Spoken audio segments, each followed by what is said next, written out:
Estuve 1 año y 1 mes preso sin que haya empezado el juicio. El juicio ese salí libre, absuelto y todo, y no, o sea, me dijeron disculpe, no tenía nada que ver. Para que te des una idea, solamente traerlo de Europa, un avión de eso te cuesta $200,000. Vamos a irnos en el momento que yo decido tomar las riendas de Aerosur, porque yo, si bien fui fundador, no soy el ideólogo de Aerosur de vuelo. Aerosur facturaba en la parte nacional $60 millones. Yeah. Bolivia es un país que no tiene tantos pasajeros como para soportar 2 empresas grandes. No hay fórmula. 5 millones de pasajeros, para que se den ustedes cuenta, en el año entero es el 10% o el 9% de los 55 millones de pasajeros que tiene el aeropuerto de Miami. Y posiblemente hubiera seguido el tiempo que sea, o debí pagarle a los tipos del gobierno, a los ladronazos del gobierno. Aerosur creció como ninguna compañía en Bolivia. Era más grande que los 4 ingenios azucareros que existían en Santa Cruz juntos. Era más grande que las cooperativas. Era más grande que la gobernación. Era más grande que la alcaldía inclusive. Y esa compañía la fabriqué yo. El turismo de aventura, que es carísimo y trae gente cara, no ha sido desarrollado bien en Bolivia. En realidad lo único que ellos querían era destruir todo lo que era la empresa privada que no esté a favor de ellos o que no les dé plata, y se toparon con un tipo contestón que era yo.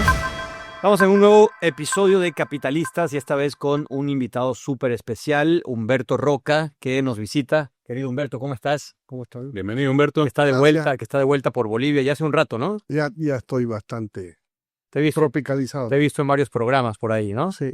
¿Qué número somos nosotros? ¿4, 5? Es como preguntarle a un buen amante cuál somos, eres sus.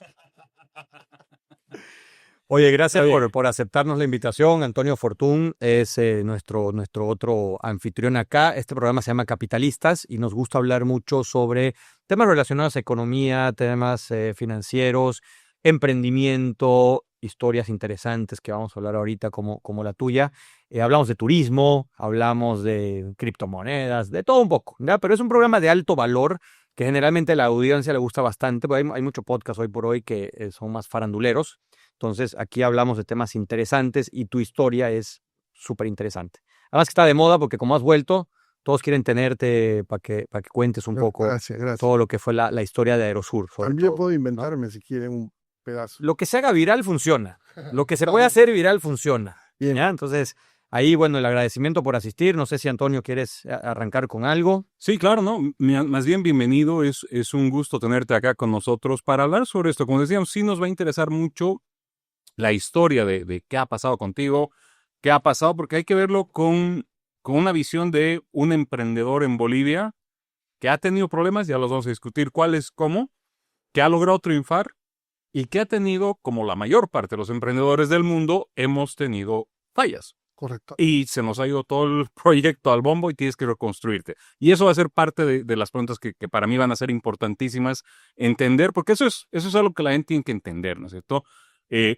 El ser emprendedor no significa que todo va a ir bien.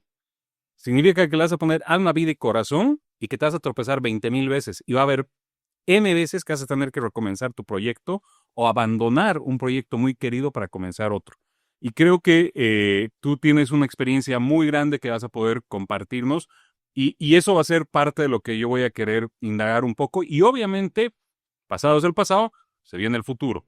Sé que tienes novedades, has estado hablando sobre qué quieres hacer en el mercado boliviano, volver a revolucionar esto que necesita hoy en día una revolución, que es el mercado aéreo boliviano. Por ahí yo voy a ir. O sea que bienvenido y muchas gracias. Queremos el torísimo de vuelta. El super torísimo. Super torísimo ahora. Sería ahora el hiper torísimo. Porque todo el pasado hay que mejorarlo. Hay que mejorarlo. Siempre. Sí. Perfecto. Entonces, para mí la primera pregunta que me gustaría hacer es, Aerosur fue un éxito en su momento, pero la pregunta aquí es, ¿qué parte del éxito de Aerosur ha sido visión empresarial? ¿Qué parte ha sido tal vez un poco de liderazgo y leer mejor el ambiente boliviano y el sistema boliviano?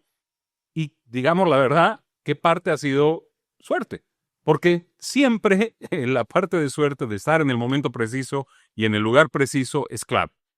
Sí, yo creo que yo, por ejemplo, Soy un tipo muy suertudo.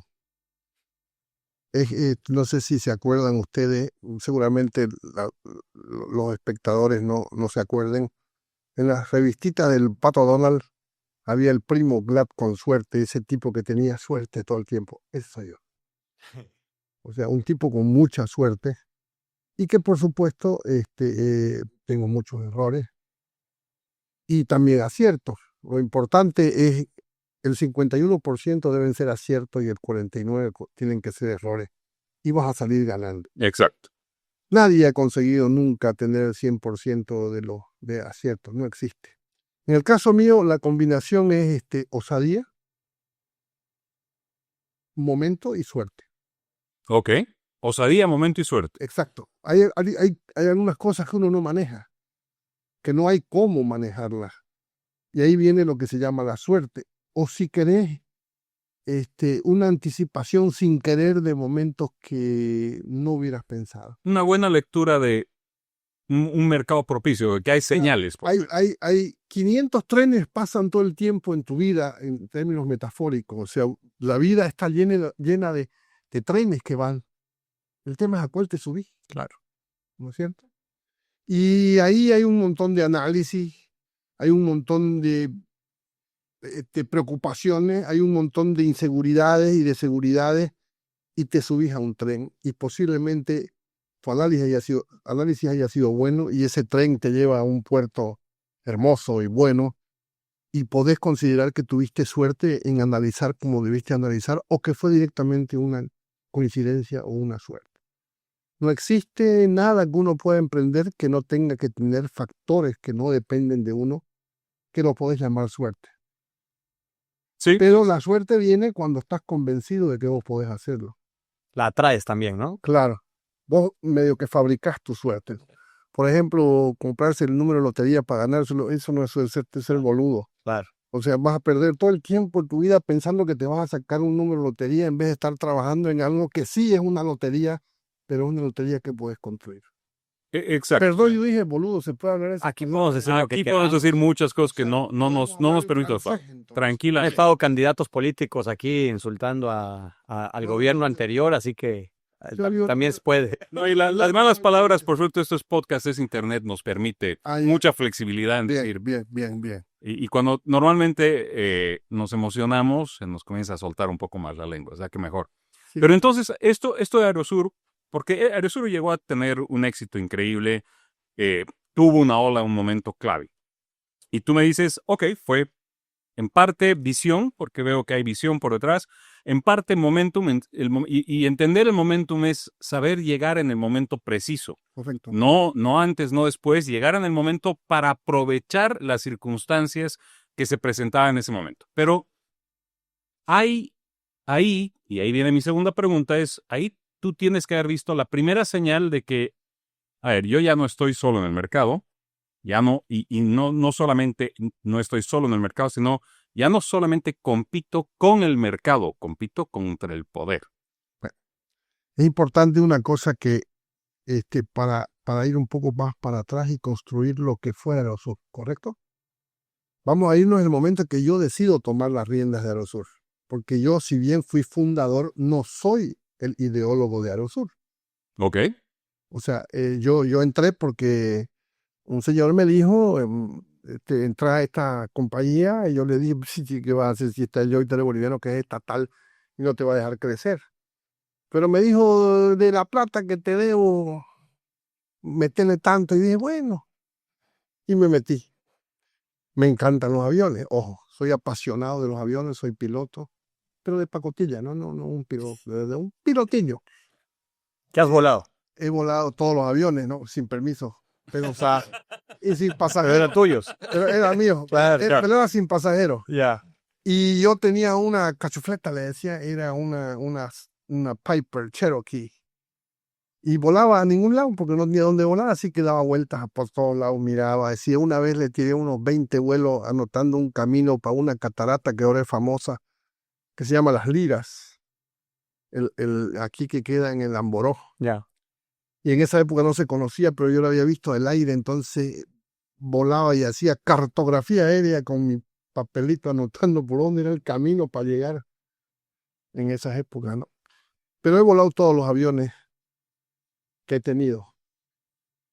Pero no era yo el ideólogo, fue otra persona. Y empecé, y después de un tiempo yo me di cuenta que se perdía mucho dinero en cómo estaba el concepto de la aerolínea, y además en un mercado totalmente totalmente irregular, además de irregular, totalmente parcializado con el Lloydara Boliviano, que era la empresa que recibía toda la atención. Y por supuesto Aerosur conseguía algunas cosas, pero tenía problemas. Después de que hubo un problema con el banco donde yo estaba también, acabé preso. Estuve 1 año y 1 mes preso sin que haya empezado el juicio. El juicio ese salí libre, absuelto y todo, y no, o sea, me dijeron disculpe, no tenía nada que ver. Tiende a suceder en este país. A mí me ha sucedido 2 veces, pero eso me hace más fuerte. Creo que hasta ahora he conseguido ser, digamos, totalmente calmo. Me hace un poco menos irresponsable, digamos. Claro, cauteloso.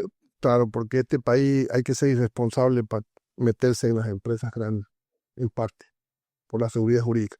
Entonces, cuando yo tuve que agarrar a Aerosur porque la estaban vendiendo a un señor de dudosísima reputación, que dio un cheque en pago y que pareció de boligoma, rebotaba en todos lados, pointing, no tuvo plata.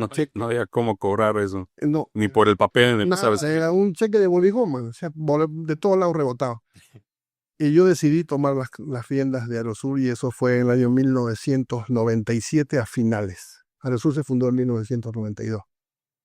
Yo pensé que tú lo habías fundado. Yo también fundé. Okay, soy desde el inicio, pero no era... Pero no asumiste la dirección, digamos. No, era del directorio, pero yo no tenía las riendas de la compañía, ¿no? Entonces, en el 97 las condiciones de Aerosur eran deplorables. Tenía 1 avión y medio volando. ¿Por qué el medio avión volando? Porque era un avión que tenía que hacerse unos servicios en los motores y todas esas cuestiones. Entonces era un avión que no volaba plenamente. Y los ingleses, que habían sido parte fundamental en el inicio de Aerosur, ya se habían retirado. No existía el Banco Sur, y esa venta a esa gente a mí me preocupó mucho, porque yo no quería estar involucrado en ninguna actividad que sea ilícita, dudosa. ¿no? Entonces decidí yo hacer la capitalización que ellos habían propuesto, y entonces me convertí, digamos, en el mayor accionista de Aerosur y tomé las riendas de la compañía. Lo que encontré fue una compañía hecha bolsa. Le debían 6 meses de salarios a la gente. Tenían 1 avión y medio, como les dije. Tenía una facturación total de $16 millones de Aerosur. Encima tenía todo un sistema en contra, porque la DGAC, el Lloydara Boliviano, que manejaba la DGAC, el ministerio y los aeropuertos, que era SANA, que todo era en contra de Aerosur. O sea, era un desastre. Y lo primero que pasó fue cuando yo agarré a Aerosur en el año 97, a los 3 días la clausuró la renta. A los 3 días de tú asumir el mando. La conducción. Ya. O sea, y de pronto había una compañía cerrada, con letreros y todo, sellado en una arbitrariedad total, porque la ley de transportes prohíbe el cierre así intempestivo de una línea aérea o de una empresa de transporte, porque tiene compromisos que cumplir todavía, pasaje prevendido o un servicio que cumplir. Pero Bolivia, pues, es campeón mundial de hacer cosas impensadas, este país, el nuestro. Y yo ordené, bajo orden mía, de que retiren esos papeles y continuemos trabajando. Y tuve que ir a hacer una negociación, y como es conocido, en Bolivia las negociaciones terminan en montos. Entonces, de entrada yo tenía un problema que ni conocía con unos señores de la renta. Debido a eso, yo contraté a 2 personas que habían hecho la ley impositiva de Bolivia para que se hagan cargo de la empresa, porque no querían tener más problemas de ese tipo. Y ahí empezó la lucha para conseguir que Aerosur tenga condiciones de viajar afuera. Cuando lo mandamos el avión ese a el medio, no el uno, el medio a que le arreglen o le hagan ese... Para volverlo completo. Para que sea uno, porque tenía una directriz aeronáutica. Las directrices aeronáuticas son los trabajos que hay que hacerle en los aviones cuando alguno se cae o ven alguna falla en ese tipo de avión. Entonces mandan que todos los aviones de ese tipo le hagan el trabajo. Ese se llama AD. Es una directiva aeronáutica y es obligatoria con un plazo. Y se le vencía el plazo, por eso era medio avión. Lo mandamos a Estados Unidos y cuando volvió de Estados Unidos, el gerente de esa época había decidido traer algo de carga para pagar un poco el combustible del avión y todas esas cuestiones. Y la carga que trajo fue una billutería de una señora que le pagó para traer. Mi hermana aprovechó para traer una bolsita con radiecitos de esas de $1 que les regalaba ella a los niños huérfanos. Esa que no tiene ni dial ni nada, que vos apretás y sale cualquier radio. ¿Ya? Y habíamos traído las llantas de repuesto y todo lo que permite traer la aeronáutica. O sea, teníamos aceite hidráulico para el sistema hidráulico del avión y teníamos aceite para las turbinas. Y decidieron que estaban inaugurando la nueva ley de aduanas y declararon que Aerosur era una empresa contrabandista. Y armaron un descalabro, lo incautaron el avión y no era porque había llegado donde era. Entonces, ahí descubrí de que definitivamente me había metido la camisa de 11 varas. Que no era solo la aviación, era algo más por detrás. Tenía toda una serie de historias que yo no conocía. Aparte que no conocía ni papa de cómo manejar una línea aérea, vamos a ser claros. O sea, no tenía ni idea de cómo se manejaba. Me gustaban los aviones, todo. Era piloto, pero manejar una línea aérea no es ser solo piloto. Claro. Una logística. Entonces ahí descubrí que iba a ser una subida muy empinada y sin doble tracción, ¿no? Todo el ambiente aeronáutico, el Lloyd era dominante totalmente. Después la vendieron, el Lloyd era boliviano, se lo vendieron a unos brasileños mal escogidos, que resultaron peor que ser el Estado, porque el Estado lo seguía protegiendo.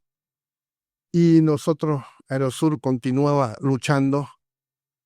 Y bueno, pues hubo un tiempo en que tuvimos ya no solo 1,5, teníamos un solo avión, porque el Lloyd Aéreo Boliviano en esa época se encargó de decirle a los lessors, o sea, a los dueños de los aviones, de que nosotros éramos unos tipos feos, éramos contrabandistas, maleantes y de todo.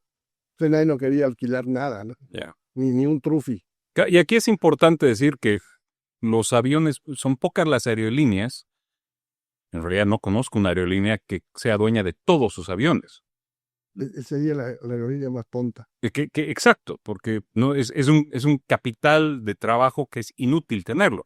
La mayor parte, y las aerolíneas, para que la gente entienda, trabajan alquilando aviones, tienen programas de alquiler, donde tú alquilas el avión por un periodo, te lo pintan de tu color, te lo acomodan como tú quieres que te lo acomodan por el servicio que vas a dar, y eso usas como avión de la línea aérea. Es muy sencillo para que la gente lo entienda. Si una aerolínea tiene que volar con 10 aviones y se lo tiene que comprar, si son nuevos, le va a costar $800 millones comprarse los aviones. Y es un capital terrible que no hay cómo agarrarlo, ¿no? Pero si uno las va a alquilar, esas aeronaves le va a costar 10 aeronaves le va a costar $5 millones al mes. Entonces, 800 a $5 millones al mes hay una diferencia terrible. Generalmente las líneas aéreas, cuando compran su avión, lo tienen unos cuantos años, muy pocos años, y después lo venden al alquilante y se lo alquilan. Eso es lo que hacen las líneas aéreas inteligentes. Por supuesto, Emirates, Dubái y todo eso tienen la plata de... Tienen el respaldo financiero. Exacto. Entonces eso compran el avión y no les importa cuánto cuesta. El principal cliente de Airbus son estos amigos. Sí. ¿No? Entonces compran los aviones, además de que compran otro avión para el uso personal de ellos. O sea. Pero las líneas aéreas en general, American Airlines deben tener máximo un 15% de aviones en su propiedad. Claro, entonces eso es un poco lo que decíamos. O sea, no puedes pensar en que una línea aérea tenga... O sea, si te están diciendo que tú no puedes alquilar o te están nombrándote o tildándote como un mal cliente, porque tampoco es que todo el mundo alquila aviones, Sí, hay muy pocas las empresas que hacen esto. Sí. Entonces, entender eso te permite entender que cuando te hacen eso, ya no estás de nuevo combatiendo en reglas justas, no estás yendo a la pelea de, ok, este es mi servicio, mi valor agregado, mi propuesta de valor. No, hay una incontable serie de cosas que hay que pasar. Y en ese estado está Aerosur. Inclusive... Yo tengo una consulta ahí, Sí. porque a mí me pasa que cuando voy al aeropuerto, cuando tomo un vuelo ya sea local o internacional, siempre, y hay varios aeropuertos en Cochabamba, en La Paz, que de repente el avión está saliendo, ¿no? Y va a empezar a prepararse para despegar y ves al fondo, hay aviones de Aerosur que están, parece un cementerio. 14. ¿Esos eran propiedad tuya? ¿Era propiedad de Aerosur? ¿O eran, o qué pasó con En el camino de Aerosur yo aprendí de que las líneas aéreas en línea general tienden a perder dinero, pero son grandes fabricantes de flujo, que es diferente, ¿no? Para que la gente lo entienda. Gran detalle, por favor, escuchen. Para que la gente lo entienda, el flujo es el dinero que capta todos los meses la compañía, es el líquido, el dinero que tiene en su caja. El flujo no dice si ganó o perdió, dice que tiene un dinero. Y el flujo es lo que hace una empresa. Claro. Una empresa sin flujo no sirve para nada. Una empresa con flujo hasta puede perder plata si mantiene un crecimiento del flujo constante. Porque el crecimiento del flujo soporta las pérdidas.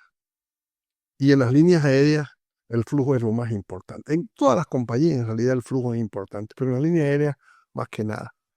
La compañía aérea puede soportar un flujo de dinero positivo y una pérdida que no se ve, porque entre las pérdidas están las previsiones y una serie de cosas que tenés que juntarla, digamos, pero las gastás.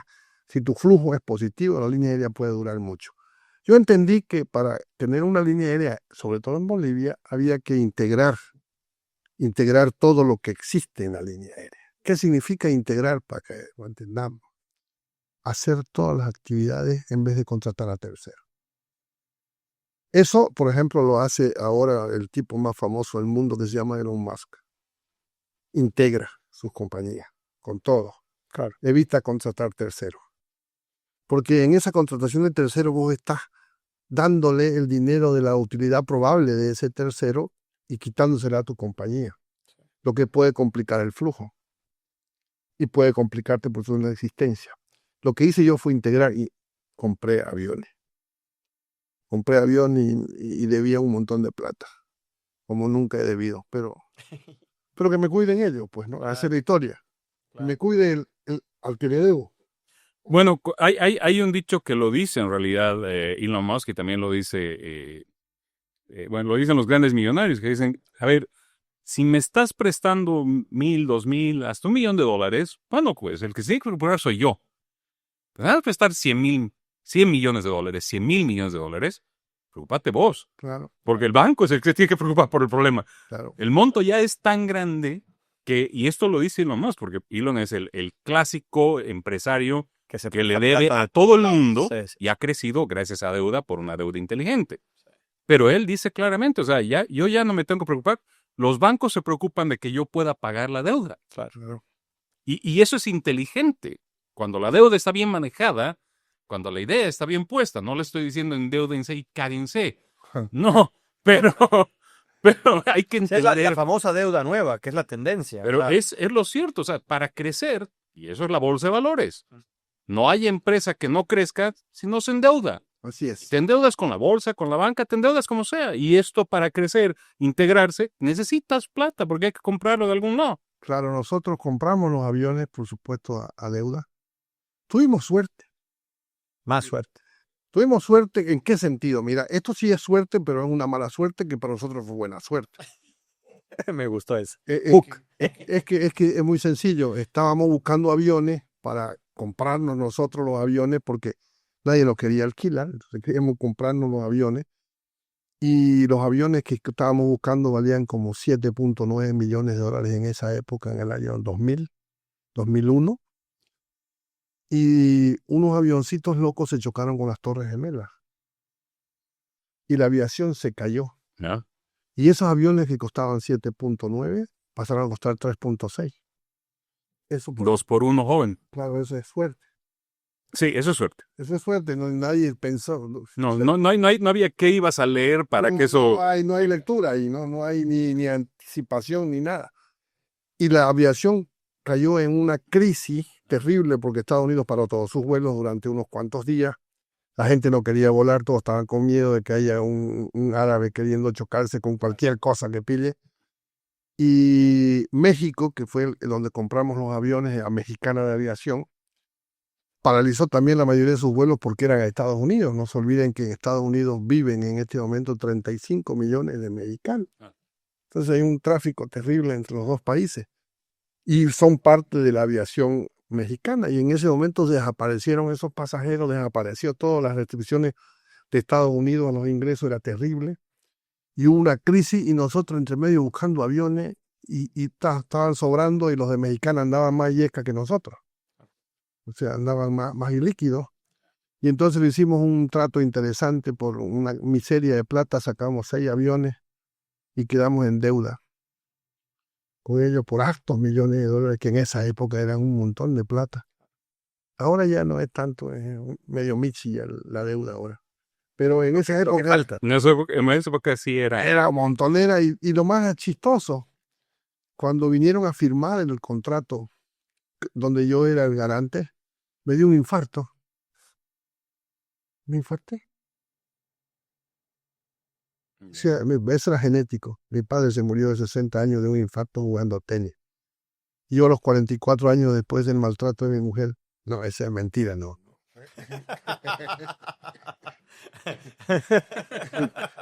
Esa es mentira. Pero suena bonito, ¿no? Sirve para hook. Claro. Entonces me dio ese infarto loco y acabé en la clínica en terapia intensiva y hablé con mi médico y le dije, oiga, mire, de mañana está llegando un señor de Mexicana de Aviación para que firme un contrato y le voy a quedar debiendo un montón. Yo soy el garante y soy el firmante. Y no va a querer firmar, le dije, con un tipo que tiene atrás una máquina que hace pi, ¿no? Entonces le dije, me dijo, ya al final lo convencí que me saquen de terapia intensiva y me lleven a un cuarto, ¿no? Una habitación. Y me dijo ya, pero cerquita de terapia intensiva, ¿no? Me fui ahí y me enteré de que el internista de la clínica no estaba muy de acuerdo que me saquen de terapia intensiva y entonces él decidió ir a hacer un examen para ver si este infartado conseguía estar ahí sin problema. Y estaba el pobre gerente de la compañía conmigo ahí sentado hablando y nos enteramos y le dije, ¿sabes qué? Sacaste la ropa, métete en la cama y yo me escondo en el baño y vos sos Humberto Roca para que venga ese médico y te haga el test rapidito. Entonces vino el médico y usted no me conocía, felizmente, el señor usted es Humberto Roca, sí, dijo el pobre Chilqui Prudencio, don Fernando Prudencio. Y le hizo pues la prueba, ¿no? Está sanito, te digo, y se fue. Y entonces ya se levantó y ya me volví yo. Eso no, de película. Esas son las anécdotas. En algún lado la vi esa en una película. No, esa no era película, sí era verdad, el pobre Chilqui. Claro, pero vi una igual en una. Se hizo sacar todo. Bueno, entonces vinieron los señores de médico y me dijeron, ¿qué hace aquí? Yo estoy en un chequeo, le dije un chequeo de rutina, para ver si estoy bien. Y estoy muy bien, ya, perfecto, y firmamos. Así fue que Aerosur volvió a renacer. Después de un solo avión, llegaron estos aviones muy lindos, muy buenos, especialmente adaptados para la altura. Y empezamos entonces una reconquista del mercado. En ese momento teníamos el 15% del mercado y en 6 meses después teníamos el 60% del mercado boliviano. Con esa, digamos, audacia. Claro. Con eso. Suerte y audacia. Así es. Que se convirtió en mala suerte cuando tuviste que competir, porque cuando compites de forma comercial contra otras empresas, en tu caso competías con empresas locales y bueno, tú tenías vuelos a Madrid, tenías vuelos a Miami, tenías vuelos fue de a poco, ¿no? O sea, lo que pasó ahí fue que el Yoita boliviano fue traspasada de estos señores brasileños que no le entendían mucho a la aviación, sino a cómo sacar plata. Claro. Y fue pasada a otro señor que era un poco arrogante. Y la arrogancia de ese señor permitió que nosotros ingresemos al mercado mejor. Sí. ¿no? Pero luego te tocó competir con el Estado. En esa época Y ahí fue la mala suerte en todo caso. En esa época seguía compitiendo del Estado hasta que se murió Lloyd. Sí. Cuando se murió Lloyd, pero fue después de un montón de trabajo de nosotros que lo ganamos, porque nosotros competimos con Varig y la sacamos del mercado a Varig. Aerolínea Argentina la sacamos del mercado de Buenos Aires. O sea, inclusive con el Brasil nos agarraron de las patillas como de antes, ¿no? Los antiguos castigos, te agarraron de aquí el muchacho con el criado. Nosotros en Brasil nos hicimos los vivos, hicimos unos descuentos locos y del Brasil nos tironearon de aquí. Claro. Que me estaría hacer ese tipo de descuento. Porque los mercados son protegidos. Claro, son regulados. Son controlados. Nosotros entonces, cuando el Lloyd murió, dejó un vacío que nosotros lo llenamos básicamente en 2 meses, 3 meses. O sea, tuvimos una capacidad de reacción muy terrible para evitar. Ya tenías los aviones nuevos. Tenía los aviones nuevos y estábamos agarrando otros aviones más. Habíamos adquirido conocimiento, o sea, en el 737 que no lo usaban en Bolivia. Y nosotros inclusive lo certificamos en Cochabamba. El avión no estaba certificado para Cochabamba, lo certificamos nosotros. Y después conseguimos otros aviones y por último el avión, el 747 sí. 300. Si bien que el 747-100 que tuvimos primero, no nos lo dejaron volar porque no querían que le hagan daño al Lloyd. Ah, mira. Entonces nos hicieron perder como $4 millones con el avión. Claro, ese avión no se usó. Y no se usó nunca. ¿Y se quedó acá o lo...? No, se volvió. Sí. Pero ya habíamos perdido $4 millones entre traer. Solamente, para que te des una idea, solamente traerlo de Europa, un avión de eso te cuesta $200,000. El vuelo, la gasolina, no. Esa época. Costo piloto, costo tripulación. Piloto no le costaba porque él lo traía, ¿no? O sea, sí.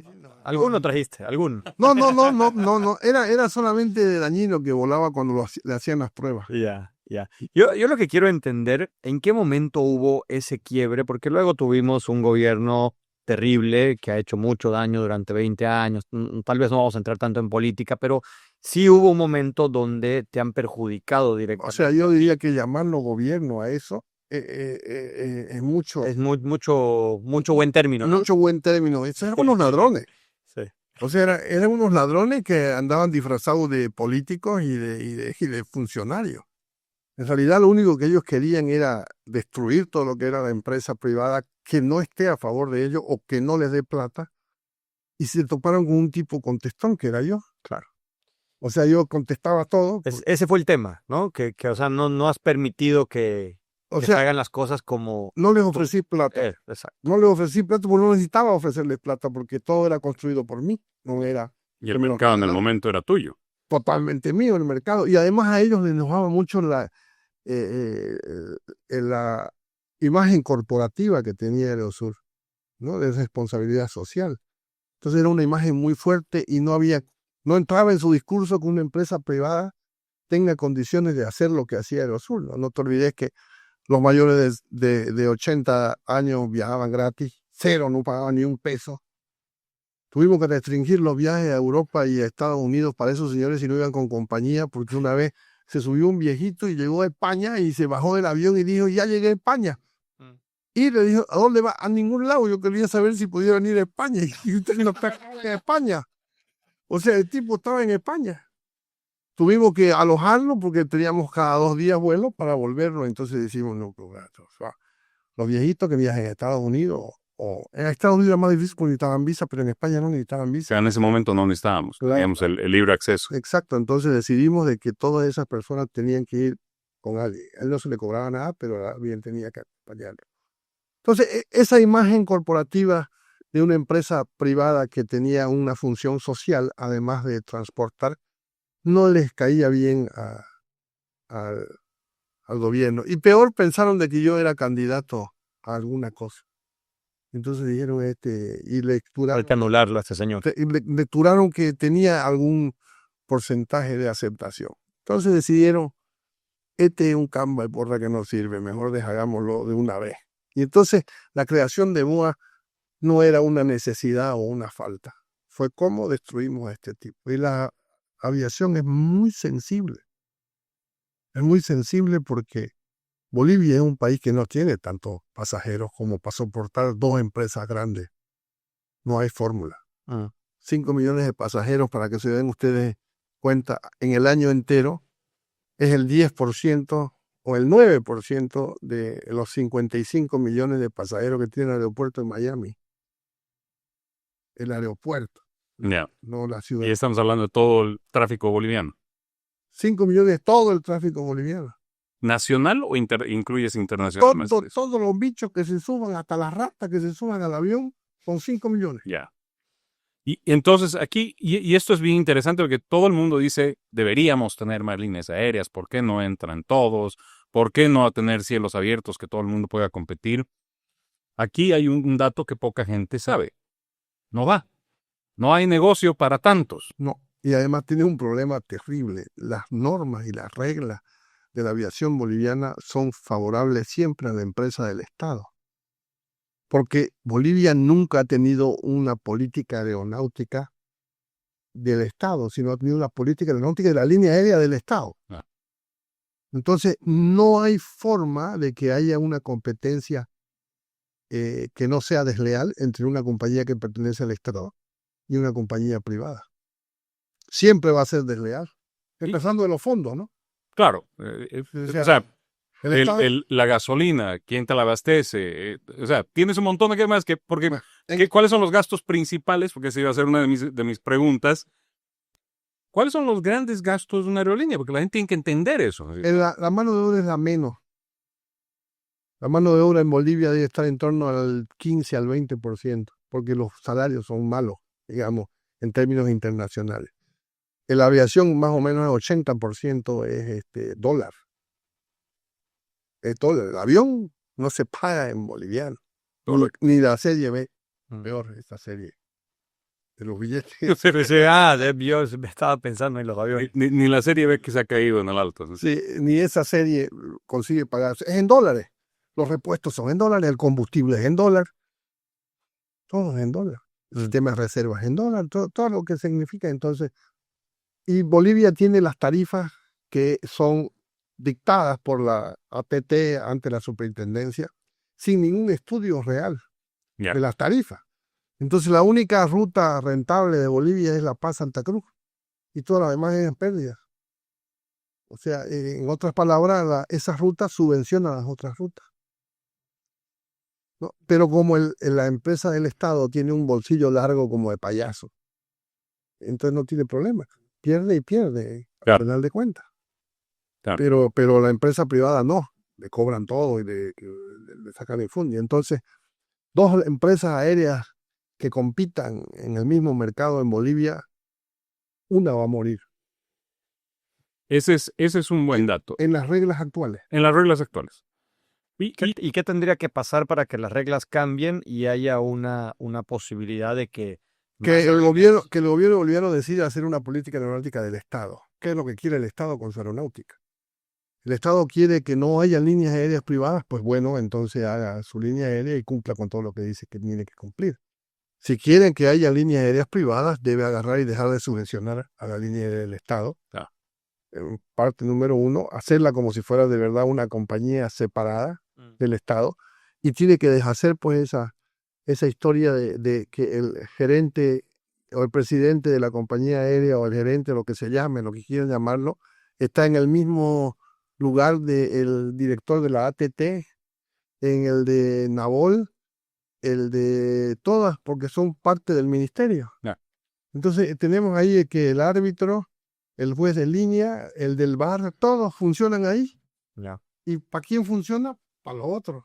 Por eso usted en algún momento creo que ha dicho que jugar BOE es jugador y árbitro al mismo tiempo. Claro. ¿No?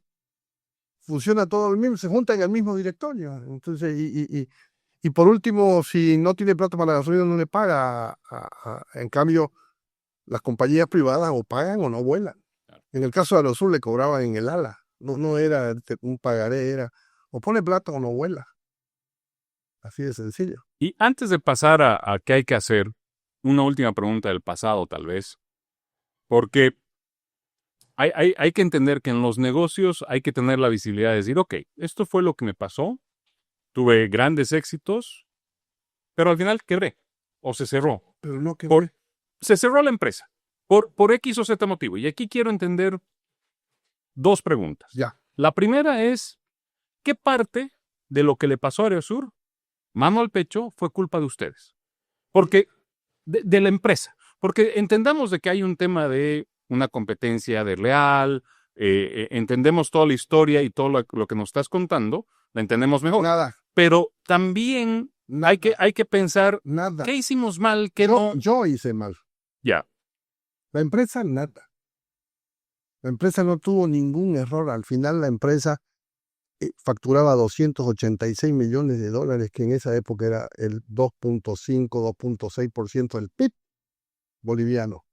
La empresa tenía reconocimientos internacionales de todo tipo.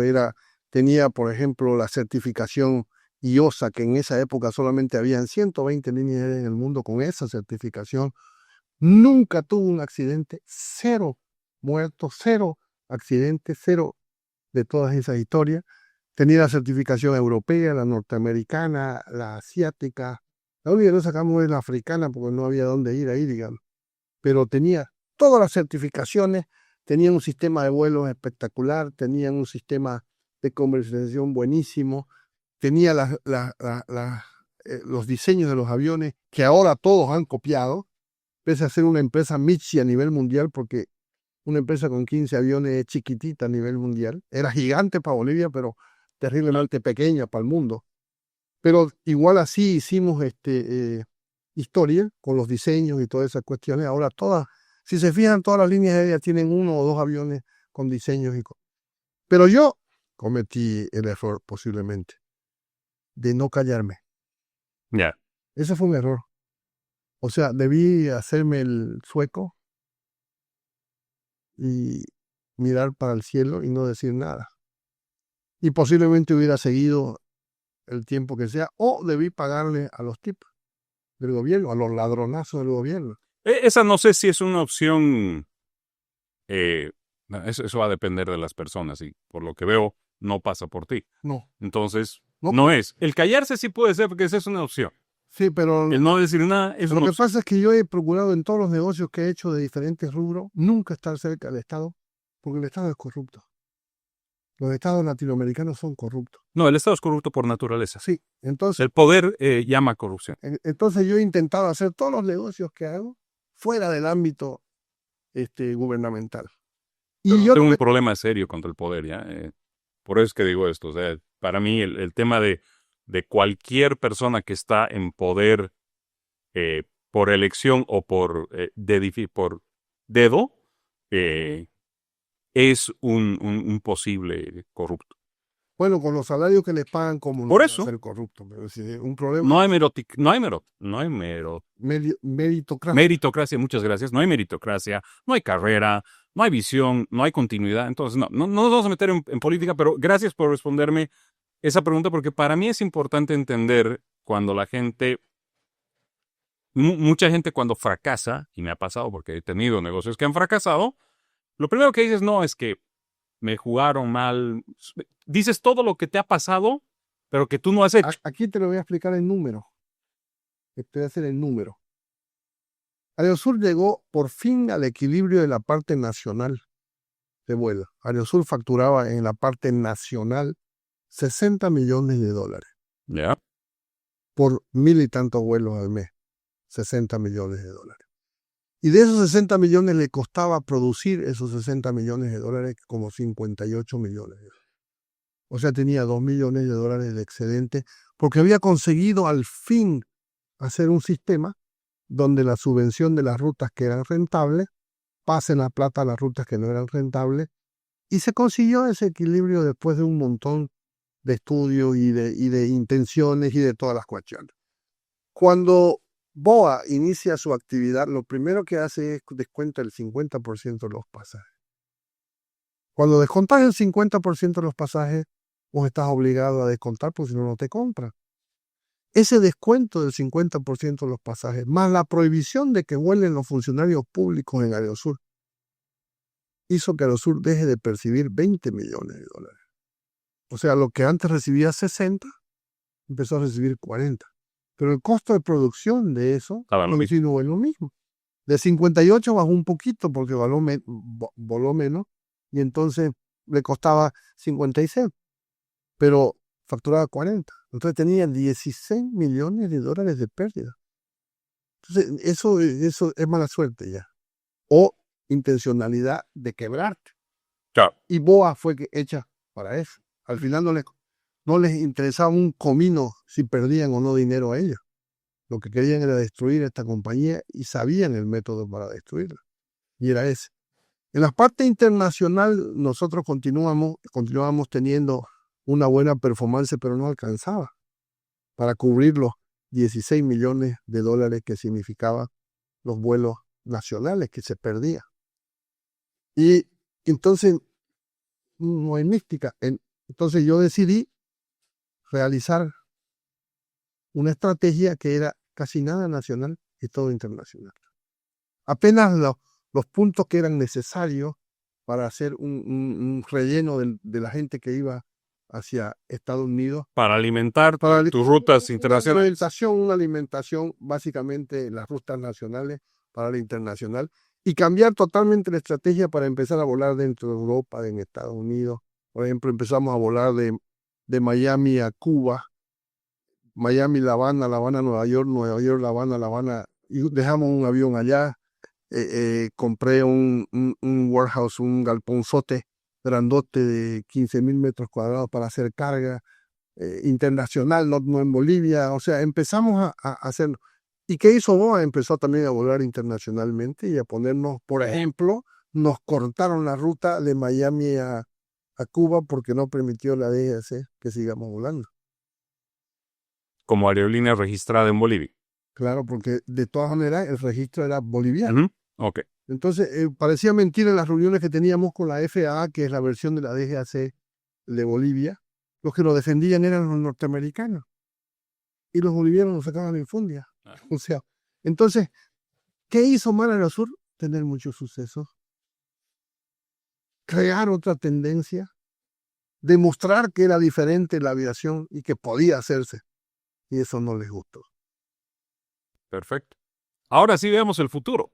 Ahora sí veamos el futuro, que es lo que la gente anda comentando, porque como has estado en un par de programas y se corrió la voz, Humberto Roca vuelve a Bolivia, vuelve a Aerosur, han sacado posts virales por ahí con diseños de Aerosur, que vuelve el Torísimo, que no sé qué. Te hemos escuchado hablando sobre Neosur. Yo te escuché en algún programa y hablabas de algo como el ave fénix o que el avión va a tener el símbolo del fénix porque es el renacimiento. Tengo los diseños, si quieren se los mando y se los mando. Mándamelos y los vamos a ver de poner por acá abajo en la edición de los videos para que vean. Pero contanos un poquito, hasta donde se pueda, porque por ahí tenés material confidencial, ¿qué se viene pronto? ¿Qué novedades hay para Bolivia? También entendiendo que toda la historia que has contado con una empresa como BOA era alineada a un gobierno que ya no es el que está ahora. Esperemos que el nuevo gobierno también tenga unas políticas de construir con la empresa privada. Entiendo que va por ese lado. Entonces, en ese sentido, siempre y cuando hayan garantías, me imagino, sí. ¿Cuáles van a ser los proyectos de Humberto en Bolivia? ¿Y cómo vamos o cómo piensas instalarlos? ¿Cuándo? Contanos un poquito por ahí qué tienes en mente. Tengo un montón de cosas en Bolivia. Bolivia y la oportunidad. Bolivia no tiene nada. Y peor después de este gobierno anterior. Este gobierno nos da la esperanza y nos da la posibilidad de volver a construir una Bolivia mejor que la que nos dejaron estos tipos. Y todos creo que debemos contribuir y ser optimistas de que este gobierno va a hacer las cosas como deben hacer. Lo primero que tiene que hacer este gobierno es dar seguridad jurídica. La seguridad jurídica es muy importante y en Bolivia no existe seguridad jurídica. ¿Alguna vez existió? Un poquito antes. Yo tengo un tema con eso, y perdón que te corte porque quiero escuchar los planes, pero el tema de la seguridad jurídica, según yo, digamos que ahorita el nuevo gobierno te da una seguridad jurídica. ¿Qué pasa si en 5 años o en 10 años entra otra vez el gobierno anterior y esa seguridad jurídica se pierde también? Se llama Bolivia eso. Bueno, ahí está. Eso se llama Bolivia. Bolivia es un país que tiene todo lo que es necesario para ser un país rico y próspero, pero no tiene seguridad jurídica porque no existe una política de Estado permanente. Cada gobierno que entra refunda el país. La refundación de Bolivia y de todo, quiere cambiar todo. Y el otro que viene, no, dice, esto era uno, opa, y hace otras cosas. Y entonces eso no es seguridad jurídica. Por eso es que no existen inversiones extranjeras serias. Decentes, claro. Serias en Bolivia. Porque el capital que viene es un capital especulativo, un capital de que viene, saca la utilidad y se va el capital y todo. Es como es el pensamiento de Bolivia, extractivista, minero. Un pensamiento minero, un pensamiento que le saco y me voy. Y además, le saco lo más rápido posible, no genero valor. Lo más rápido y me voy y no genero nada aquí y me voy. Ese es el problema de cómo lo ve la inversión seria. Lo hemos visto en las petroleras, lo hemos visto en todas las compañías, nacionalizan, lo venden, capitalizan, privatizan y después se lo quitan. O sea, ese carnaval tiene que acabarse. ¿Cómo se acaba ese carnaval? Dejando bases mucho más sólidas, con leyes. No solamente con decretos, hay que hacer leyes. Y hay que demostrar que esas leyes se van a cumplir, ¿no? Si no, estamos fritos de todas maneras, todos. Pero en ese interín tenemos que entrar con una proyección de apoyo a este gobierno, independiente de si votaste o no votaste por él, o si te gusta o no te gusta. Es tu gobierno. Es tu gobierno, es el gobierno que tenés. Y ese gobierno que tenés no lo podés cambiar en los próximos 5 años. Y tenés que ayudarlo a que construya este nuevo país que queremos, que no es para mí, es para Neosur. O sea, Neosur es entonces. Ya estamos aquí. Nueva. Neosur. Neosur, y lo va a manejar Neumberto, que está allá al frente. Lo vamos a tener en el siguiente podcast. Yeah, a Humberto hijo. Neumberto. Está citado ya. No, entonces, la creación de Neosur ya está creada. Ahora vamos a seguir los pasos legales lentos, porque nosotros, en este momento, parece mentira, no existen aviones en el mercado. Aviones rentables. ¿Ni para alquilar? Ahorita parece mentira, pero los aviones están cariñísimos si es que encontrás uno. Nadie quiere soltar los aviones porque después de la pandemia que acabó con la aviación básicamente, y donde te regalaban aviones, la aviación creció a un ritmo del 8% permanente. Y entonces en este momento todas las líneas aéreas están en positivo. Totalmente. Salvo algunas. Las más mal manejadas son las que conocer. Pero las líneas aéreas internacionales, la mayoría están. La mayor parte está con números positivos. Y quieren hacerse de sus aviones, porque las fábricas no han conseguido, porque no quieren o por pensar lo que querrá, o no han podido volver a mantener su línea de montaje a la velocidad que deben ser.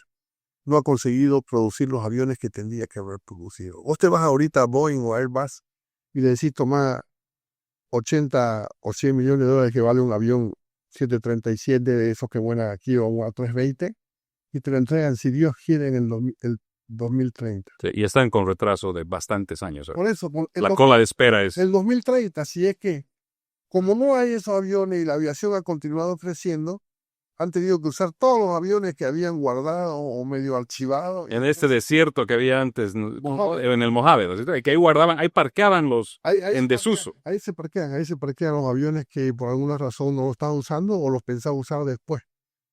Pero ahorita el problema es que se han acabado todos esos aviones porque no hay motores. Como no fabrican más motores tampoco de esos modelos antiguos. Tienes que traer motores. O sea, ahorita los motores están cariñísimos. Más caro que el avión. Entonces, apurarse en este momento en la creación de Neosur no tiene sentido porque no hay aviones que sean sustentables en el mercado boliviano. Un avión que costaba $120,000 al mes, ahorita está en unos $300,000, $400,000. Los aviones nuevos están en $500,000. Y los boletos no es que hayan subido mucho tampoco, ¿no? Para que está relativamente económico. No, pero pagando en bolivianos. Y como en Bolivia están mal calculadas las tarifas, entonces la única rentable es La Paz Santa Cruz. Las demás son subvencionadas por esa ruta, entonces no tenés condiciones de pagar mucho más. Ahorita BOA tiene la suerte de tener unos aviones que, si bien en un inicio fueron sobrefacturados, en este momento son baratos, claro, porque los tiene, ¿no? Y que tiene que mantenerlos porque no hay otro avión. Hay aviones de alquiler, sí, pero son aviones que no son rentables. son aviones que vas a perder plata, o sea, te vas a meter a perder plata. Neosur, si Dios quiere, y este joven se anima a firmar la deuda desastrosamente grande que va a tener, va a empezar con aviones nuevos. Brutal, 0 kilómetros. Uy, qué belleza. Bueno, no sé si vale la pena, pero sí he escuchado que estabas yendo por Embraer. No puedo decir nada porque tengo un acuerdo de Ya, confidencialidad ok. firmado, pero te aseguro que vamos a poner en prenda los huevos y un ojo. Bueno, los míos ya están desfraciados, digamos, ¿no? Pero lo de este hoy todavía. Este joven. Pero bueno, eso está espectacular, el tratar de volver al mercado con este ímpetu que al parecer los caracteriza. Y aquí la pregunta es, ¿qué le dices hoy al mercado y a la gente que ha visto lo que ha sucedido con Aerosur? Ha escuchado de un lado, del otro, rumores, noticias falsos y demás, porque al final del día hay una imagen que hay que cambiar o posicionar. ¿Qué le dirías? ¿Por qué creerle a Neosur? ¿Por qué creerle a Humberto de nuevo y decir, ahí viene de nuevo y nos va a mostrar? Es muy algo nuevo? sencillo. En las peores condiciones de competitividad de la época de Aerosur creció como ninguna compañía en Bolivia. Era más grande que los 4 ingenios azucareros que existían en Santa Cruz juntos. Era más grande que las cooperativas. Era más grande que la gobernación. Era más grande que la alcaldía inclusive. Y esa compañía la fabriqué yo. Y esa compañía me hace tener una buena relación con los lesos, con los dueños de los aviones. Nos han visitado y nos va a visitar pronto un señor que pertenece a uno de los mayores lesos del mundo. Y ha venido, eso significa que Hay interés. y que somos creíbles, Exacto. ¿no? O sea que tenemos la capacidad de generar eso. Apuntar al Neosur no es volar regalados, porque los que vuelan regalados vuelan mal. Vamos a ser claros, y la gente tiene que entender. Esos vuelos baratísimos que están en Estados Unidos y en Europa, un poco más y vas a parar. Sí. De hecho, ahora hay un prototipo de avión que te van a poner, solo te vas a poder empujar un poquito la espalda. Hay un prototipo que está en aprobación, ¿no? Me hace recuerdo a People, ¿no? Vos conoces de la época, porque puedo ser muy chango para esto, pero People Express era eso, el micro del aire. Claro, o sea, pero entonces nosotros vamos a apuntar al pasajero frecuente sobre todo. ¿Ya? Vamos a dar servicio. Ustedes tenían un muy buen... Yo iba a tener platino con ustedes, o el nivel más alto volaba muchísimo. Era hermoso, Bolivia ¿no? afuera. El tema promocional. Entonces era súper bueno porque los beneficios como viajero corporativo, que por viajar tanto con ustedes por un hecho de negocios, yo tenía muchos beneficios con Aerosur, lo he tenido también con Eloy, hasta que me dieron mi tarjeta platino y al mes siguiente la vendieron, acabaron con todo el tema y demás. Pero con ustedes sí tenían, ustedes supieron entender este tema de loyalty, de mantener a sus clientes contentos y dar un tema de beneficios. Nosotros, por ejemplo, hemos optado por los asientos del avión, van a ser mucho más confortables de los que hay ahora. O sea, van a ser... En la elección del asiento, vos podés elegir durito, durazo y blando. El blando te dura 10 años, el asiento, o menos, porque es blanda. Y el dura te sirve para toda la vida, porque como es duro, no se gasta. Plancha madera. Claro, sí. Nosotros hemos elegido por Los de Avianca. para que te des una idea de lo que queremos hacer. Queremos nosotros que el pasajero de verdad disfrute de su viaje. Hoy y has mencionado el nombre de una aerolínea que antes para mí era muy buena, hoy es una porquería. ¿Avianca? Sí. Es un desastre. Es una porquería. Antes me gustaba mucho, hoy me parece una porquería. Hoy Cuando era TACA era... Hoy volar se vuelve un tema desesperante porque yo no soy muy alto, yo mido 1,74, pero igual mi rodilla está ya pegada ahí, no puedes entrar, el reclinarse Nosotros, no existe. Para que te des una idea, los aviones que vamos a usar en Neosur tienen un espacio entre asientos de 34 pulgadas. ¿Qué significa eso para que la gente lo entienda? Los aviones cómodos son de 31 pulgadas. Los cómodos. Los aviones de las clases esas clase chancho general, tienen 29 pulgadas. O sea, uno anda, si son un tipo grande y levantar la rodilla le da en la nuca, claro, hombre de adelante. No, en esto van a tener 34 pulgadas. No van a ser los pasajes más baratos del mundo, pero tampoco van a ser caras. Va a ser con aviones eficientes, con un sistema eficiente de venta. Vas a tener de verdad un servicio. Y ese iba a ser, está respondiendo mi pregunta, porque la pregunta era justamente ¿por qué iban a competir? Porque al final del día ustedes, la línea aérea, como lo decía Southwest, nosotros ganamos volando. El avión gana dinero mientras está en el cielo. Así es. En la tierra está perdiendo plata. Totalmente. Mientras está volando, gana dinero. Perfecto. Ese es el modelo de negocio. Pero para que esté en el cielo, que no puede estar vacío. No, tiene que estar lleno. El asiento de avión es el bien más perecible del mundo. Lo cerraste la puerta y se pudrió. Exacto. No recoges nada más, nunca. Exacto. No hay forma de aquí hay dos más que suban. No. No, esto enganchen y exacto. No hay. Entonces, esa era la pregunta. ¿Cómo convencer a la gente? ¿Qué valor le van a brindar? Primero, comodidad. Segundo, un precio justo. No vamos a decir barato ni caro. Un precio correcto al nivel de servicio. Exacto. Ok.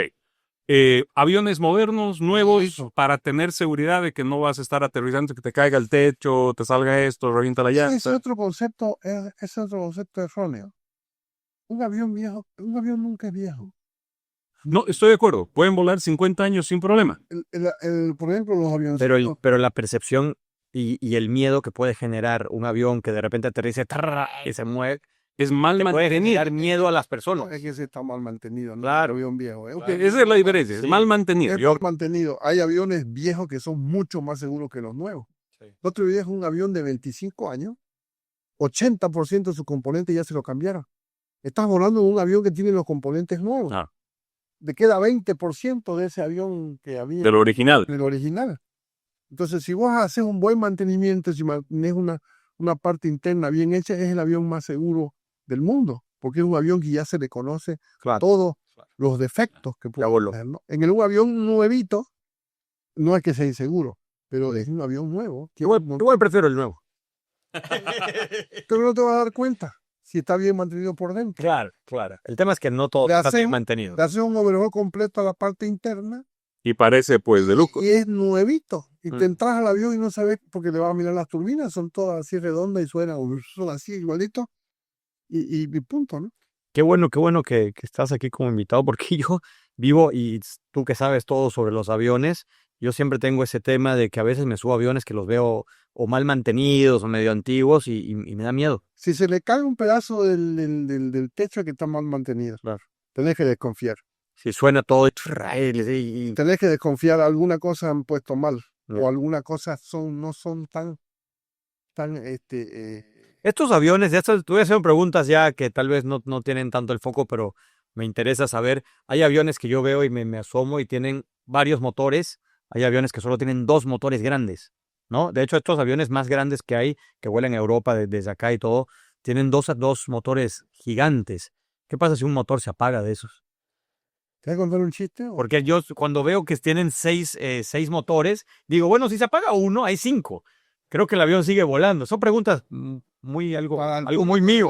Sí. Todos los aviones están diseñados para volar con menos un motor. Ok. Todos. Ok. El bimotor está diseñado para volar con un solo motor. Claro, no va a volar el trayecto entero, va a tener que buscar dónde aterrizar, pero va a volar. Ya. Y llega y aterriza con un solo motor. Voy a viajar más ahora. No, porque están diseñados para eso. Están diseñados que ante la pérdida de un motor, el otro motor lo sustente y lo lleva y lo haga aterrizar en el lugar que debe aterrizar. En la parte del cruzar el mar hay un sistema que se llama ETOPS, que son la cantidad de minutos que el avión puede estar fuera de un lugar donde aterrice en caso de falla de un motor. Mira. Eso se usa para los bimotores, para que esté más tranquilo. Entonces, un avión que tiene 2 motores, tiene los ETOPS, que se llama, que son de 120 minutos, 90 minutos. ¿Qué significa? Que ese avión, si es 120 minutos, puede estar a 120 minutos de un lugar de aterrizaje sin tener peligro del avión en caso de que le falle un motor. Ok. Ya, no sabes el buen dato que me estás dando. Ese ETOPS se consigue con los vuelos permanentes del avión, donde se demuestre que no existe ningún tipo de falla de los motores. Entonces es una cosa de no solo de una estadística, sino de un seguimiento permanente. Esos ETOPS te lo dan a las compañías y es un certificado especial. No es cualquier compañía que tiene que certificar de que tiene las condiciones para volar. Si no, te dan menos, te dan 60 minutos de ETOPS, entonces tienes que hacer unas curvas terribles para llegar. Por ende, tu costo Es mucho más es caro. muy alto. ¿Por qué? ¿Desde cuándo existen las ETOPS? Desde que hay aviones con 2 motores. Por eso es que también hay aviones más rentables que otros, porque de repente hay un avión que puede volar. El tetrarreactor le tira directo y no importa, no tiene ETOPS. Ajá. Porque el tetrarreactor, o sea, el cuadrimotor, Sí. puede volar perfectamente con 3 motores. Ya, ok. Y vuela más o menos con 2. Pero si querés te cuento un cuento. A ver. Aquí para que sea chistosa la entrevista. Una señora iba en un avión de 4 motores y empieza una tormenta eléctrica. Pasan por una tormenta y hay los rayos y todo. Y empieza la vieja en tarea. Y se va a caer. Y ya no sabían qué hacer con la señora porque gritaba y lo tenía todos los pasajeros ya histéricos. Entonces le viene el asistente y le dice, capitán, hay una señora que grita que ya no sabemos qué hacer, ¿no? Habla de los motores y todo, tráigala, le dice.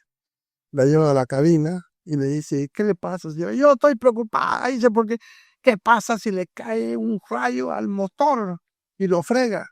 Y es difícil que le caiga un rayo porque tenemos nosotros un sistema que los rayos lo atraviesan y no le pasa nada, pero en caso de que pase lo que usted dice, tenemos 3 motores más, entonces volamos perfectamente con los 3 motores. Y si, ¿qué le pasa? Le dice, si le cae un rayo al otro motor, dice, bueno, dice, ahí vamos a tener que buscar un aeropuerto y aterrizamos en el aeropuerto, pero salvo. Y si le cae un rayo al otro motor, dice, mire ahí señora, va a estar más grave, vamos a tener que es urgentísimo aterrizar, pero llegamos. Y si le cae un rayo al otro motor, dice, ¿qué hacemos? Bueno, ahí encendemos los otros 4 motores y seguimos. ¿Y de dónde saca usted esos motores? Del mismo lugar que usted ha sacado los rayos de miedo. ¿Ese es un chiste o es una historia real? No es un chiste. Es un chiste aeronáutico. De la jerga aeronáutica. Aerochiste. Es un aerochiste. Jay, todo este tema de Neosur, ¿hay alguna fecha tentativa? Bueno, Neosur ya está fundada.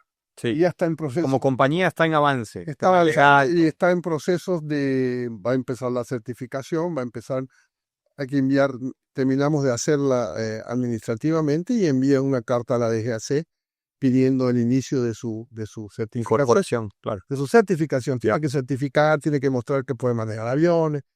Es un proceso de aproximadamente 1 año hasta que tenga la certificación para poder volar. Estamos hablando de finales de 2027, tal vez. A finales de 2027, Neosur estará volando con aviones nuevos. Brutal. 0 kilómetros, lindos, hermosos, preciosos y sin rayo. Diciendo. Sin rayo. Eso lo vamos a guardar en otro lado. No. Dime una cosa, querido Humberto. Tú, no sé, en algún programa te escuché mencionar o hablando antes contigo, solamente viene el tema, porque hablabas del apoyo también a la inversión, a apoyar a esta situación, a apoyar a Bolivia como tal. Tú eres un emprendedor nato, entonces, ¿hay algún otro proyecto que Humberto está planificando para Bolivia o solamente vamos con los aviones? Sí. En los aviones inclusive tenemos posiblemente, si Dios quiere, tenemos una solución muy interesante para parte de la aeronáutica en los próximos días. Ya. O sea, dentro de Bolivia. Eso no puedo decir porque no... O sea, se viene una sorpresa ya reciente. Sí, sorpresa, pero no como el chiste, ¿no? No. Una sorpresa buena. Una sorpresa muy buena. Bien. Buena para la aviación en general. Para la aeronáutica y el transporte aéreo en Bolivia. Qué bien. ¿No? Estamos terminando de hacer las cosas y, por supuesto, vamos a intentar hacer algo que evite que tengas esos problemas de vuelo. En un momento en que no existen aviones, vamos a hacer un invento con unos aviones existentes. Bien. Si Dios quiere. Vamos a ver si todo sale bien. Si todo sale bien. O si son agnósticos, si la suerte me acompaña. O si le gustan las películas, la fuerza está conmigo. O sea, lo que venga. Lo que venga, ¿no? Con el apoyo que venga. Con el apoyo que venga. Y después, por supuesto, yo nunca fui un empresario de solo aeronáutica, ¿no? En realidad, la aeronáutica es mi pasión. O sea, mi rubro real ha sido siempre el inmobiliario. Ya. Ese fue lo que me posibilitó hacer la compañía aérea. Ya. En ese sentido, seguimos nosotros, vamos a construir un apartohotel que apoya al turismo y todas esas cuestiones. Yo calculo que está listo en ¿cuántos meses? 7, 8. ¿Acá en Santa Cruz? En Santa Cruz. El turismo es una pata súper interesante. Nosotros tocamos mucho el tema del turismo porque tenemos un proyecto dentro de nuestro holding que se llama Una Gran Nación, que te lo comenté la otra vez, que es un proyecto, es como un colectivo de generación de contenido para turismo de parte privada. En Bolivia hemos estado haciendo muchas campañas, muchas cosas. De seguro les va a interesar si están con hoteles y con aviación. Ya más adelante contigo o con Humbertito se los presento. Pero hemos encontrado, y el gobierno está muy de la mano con esto porque están invirtiendo mucho en turismo. Entonces, creo que el turismo, y ahí me gustaría entender tu perspectiva de cómo ves el potencial que va a tener el turismo en Bolivia, entendiendo, y lo que siempre hablamos es de que el dólar que necesita Bolivia, que viene del turismo, es un dólar líquido, o sea, es un dólar que además es democrático, que le llega a todos. ¿Cómo ves tú el tema de turismo en base a lo que ya se está haciendo? Que no sé si has visto que el gobierno está trabajando mucho, hay una política de Rodrigo ahí de apoyar mucho el turismo. Entonces, ¿cómo tú lo sientes que lo puedes engranar con todo lo que vas a hacer? El turismo es una industria espectacular porque te da valor agregado a todo lo que le vendas en dólares sin tener que exportarle. Porque vienen y te lo compran aquí y te pagan en dólares, ¿no? Y el valor agregado es de todos los servicios, alimentos, transporte, pero es importante. Bolivia tiene una seguridad mal explicada afuera porque Bolivia es un país seguro. O sea, hay mucho menos crímenes. No, en crimen es un país, Pero a pesar de que se están viendo unas cosas, pero igual es muy seguro. No hemos sabido explotar eso. Sí. No hemos podido decir de que Bolivia es un país totalmente tranquilo. Lo que pasa es que ven los bloqueos y sienten inseguridad de eso, ¿no? Necesitamos tener un sistema de transporte realmente bueno, empezando desde el aéreo hasta el terrestre. Y en eso hay que trabajar, ¿no? O sea, hay que trabajar en crear esa condición de transporte que sea fluido y que sea rápido. Hay que trabajar también en el tipo de turismo que queremos, porque si queremos eso que hacen anillitos para vender y todas esas cuestiones, mejor ni los traigamos. Esos no son turistas, son parásitos. Vienen en vez de poner, sacan. Pero trabajemos en turismo que este país tiene y no ha sabido desarrollar. El turismo de aventura, que es carísimo y trae gente cara, no ha sido desarrollado bien en Bolivia. Empezando desde la Uyuni, nosotros fuimos como Aerosur los que empezamos a incentivar, inclusive pusimos un DC-3 que era como retornar al pasado, y había las asistentes tenían guantecitos y los pilotos tenían chalecos. Era un vuelo muy interesante. Entonces, en Bolivia el problema es que nos hemos enfocado en competir con lo que tiene mejor Perú. O sea, queremos competir con las ruinas peruanas que son mucho más antiguas en la explotación, no en la edad de la ruina, sino en la explotación y donde tiene una infraestructura mucho mejor que la nuestra. No vamos a poder ganarle. Si vos te vas y miraste a Guanaco, es muy bonito. Tiene potencial, pero no se desarrolló. Y no se desarrolló, y además tenía que pasar por el alto y ahí, listo, se acaba toda la historia. Y Pumapunco es mejor. Pumapunco, sí. Sí, es mucho mejor, que no lo hemos hecho hacer. El fuerte en Samaipata, hermoso. El fuerte de Samaipata es tan espectacular como Machu Picchu si lo hacemos bien. Tenemos las lagunas de la cultura hidráulica que no le damos pelota y son únicas en el mundo. Son únicas en el mundo. Son lagunas cuadraditas hechas por alguna civilización que existió. Los incas eran los expertos hidráulicos. Pero parece que los hidráulicos... ¿Es antes todavía? Es antes que los incas. En las llanuras de Mojos, que llegan hasta Santa Cruz, tienen una serie de lagunas y camellones Parece que las lagunas las hacían para hacer los camellones, que eran áreas de inundación, son espectaculares. Y nadie le ha dado bola a eso, y es único en el mundo. El precámbrico, que queda por Chochís y todo eso, es espectacular, que nadie le ha dado bola. Aguascalientes también es otro lugar espectacular. Y le hemos dado mucho a los mismos que tienen los otros. Y no hemos agarrado esto que no lo tienen. Entonces nos falta esa parte un poco de hacerlo. Por ejemplo, ese ferrocarril que va a Corumbá, lo puede hacer espectacularmente aventurero y tarde.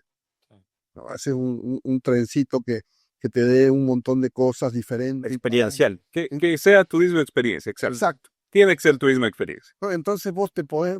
Hay mucho... Bolivia hay potencial para hacer... Eso es lo bueno, que hay el potencial. Las misiones jesuíticas, por ejemplo, con sus orquestas. Hay la Santa Ana de Velasco. No hay. Es como que si de pronto vos agarraras una cápsula de tiempo y la hagas y te volvás a 1600, 1700. La iglesia mantiene su ladrillito del piso que seguramente lo pusieron en esa época. Como no tiene la plaza, es una cancha. Entonces es de pronto como si estuvieras volviendo a eso. Sí. ¿No? Y eso es espectacular, pero no lo sabemos aprovechar. Y la música que tocan esos indígenas, esos nativos, son indígenas, ahora son nativos.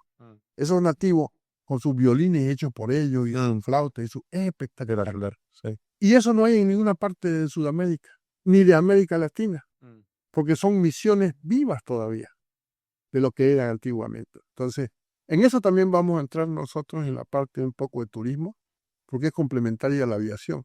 Claro, va de la mano.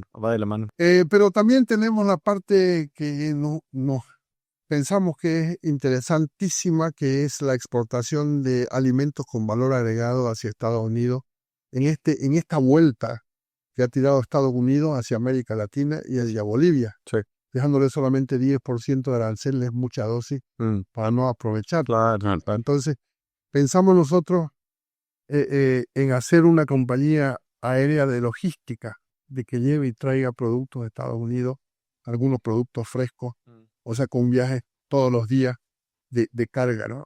Chachairú.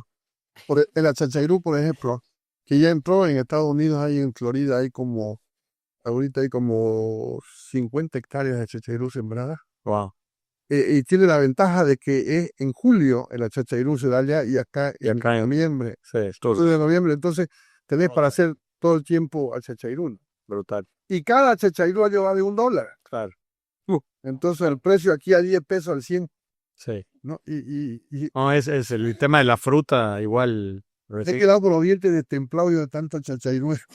Recién he estado en el sudeste de Asia y una manga, que aquí compro 4 mangas, yo soy fanático del mango. Compro 4 mangas por 15 pesos en el abasto. En Asia una manga te cuesta $5. Sí, por eso. Entonces hay una serie de cosas que nosotros podemos exportar y estamos posiblemente instalando aquí una compañía de producción de alimentos para exportación. Ese es otro rubro que... Tenemos allá una pequeña planta que hace comida congelada. Yo probé las salteñas congeladas, espectaculares. Hemos probado las primeras salteñas congeladas. Hemos probado allá, claro, espectacular. Pues, eso la fabrica mi otro. No, brutal. Sí, no me acuerdo. Allá. Entonces la idea es más o menos hacer eso. Inclusive queremos hacer unas plantaciones para producir unas harinas de mandioca que hay un 20% de aumento del consumo de harina en el mundo entero. Porque es gluten free. Hay un montón de celíacos. Sí. La mitad más uno tiene. ¿No? Entonces. No, yo no soy celíaco, pero no consumo gluten. No voy a comenzar con eso. No vamos a entrar en eso. No, y además que nos hemos pasado la hora y me están riñendo ya por acá. Sí, creo que ya están bravos. Estamos... Lo último que también hemos pensado hacer, si nos alcanza si nos alcanza el tiempo y el dinero a nosotros, es hacer una compañía de energía. Bolivia va a necesitar energía. Y ahí solar, me imagino.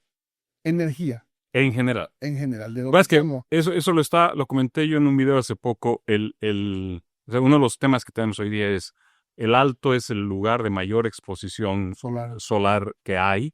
En expansión tienes la mayor cantidad de lugar plano para poder colocar Es espectacular. los paneles, y la temperatura que tienes te permite evitar refrigeración para centros de datos. Yo uno de los temas que tocaba en mi video es un boliviano con un poco de CAPEX, de capital para expansión, pone acá centros de datos para Amazon, para quien sea, y te salen 30% más eficientes que cualquier otro lugar en el mundo por la energía y por la temperatura. El Alto tiene condiciones de convertirse en un espectáculo en la producción de energía y de productos manufacturados.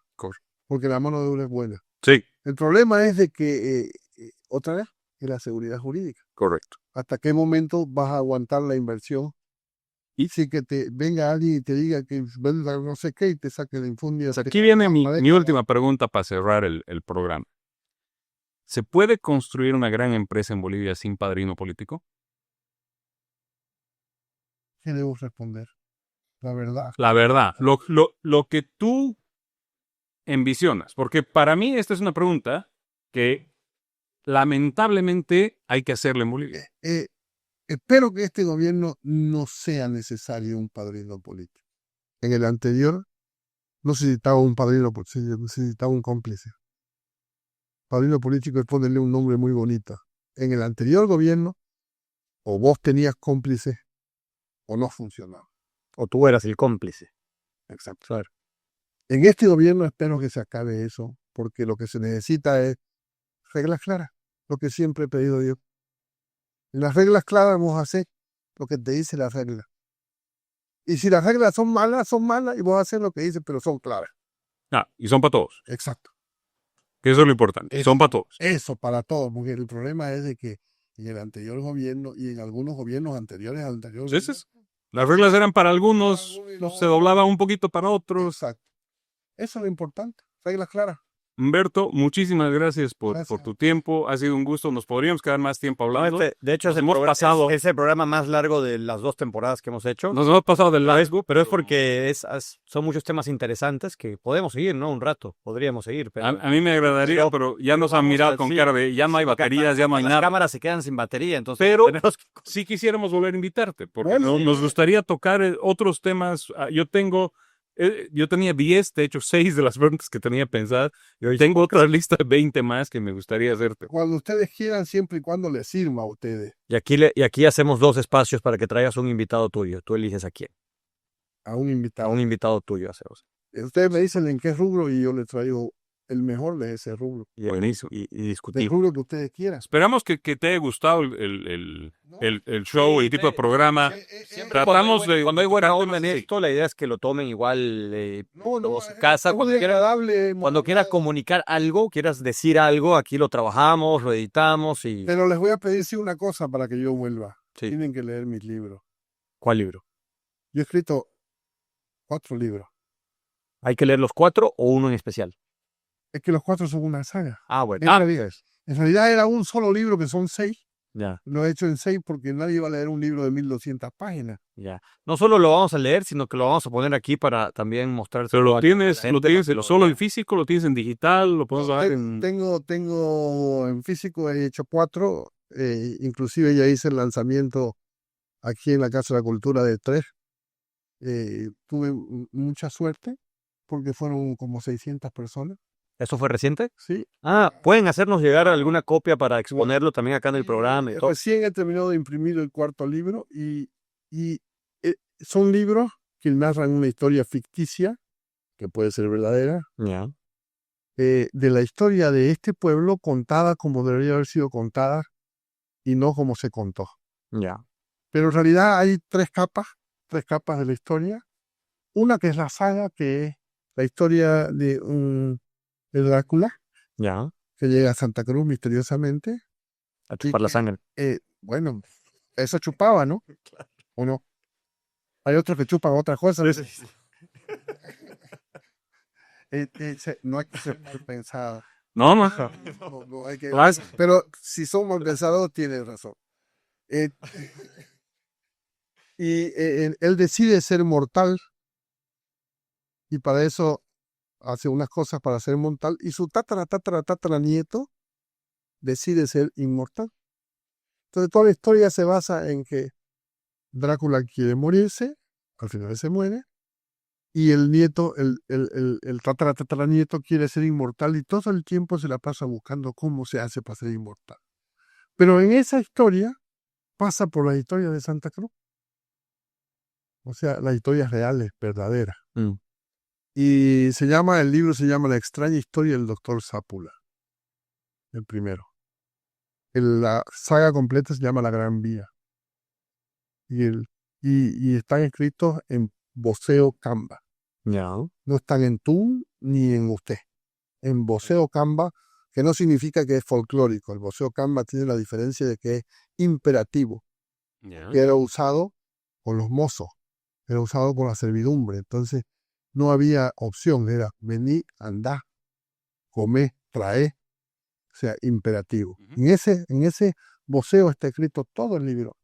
Interesante. O sea, con gusto lo vamos a ver. Me parece interesante y se lo firmo si me lo cuentan. Y la tercera parte, la tercera historia que se cuenta en ese libro está llena de metáforas y analogías que hacen un pequeño análisis de por qué Bolivia es así.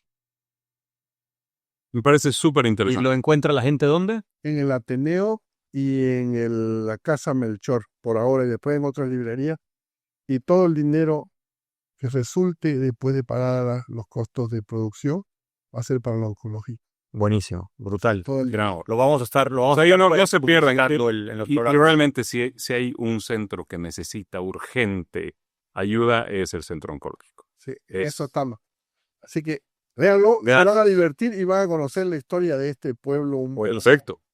Un poco descontada de otra manera. Brutal. Perfecto. Pues. Gracias por el tiempo.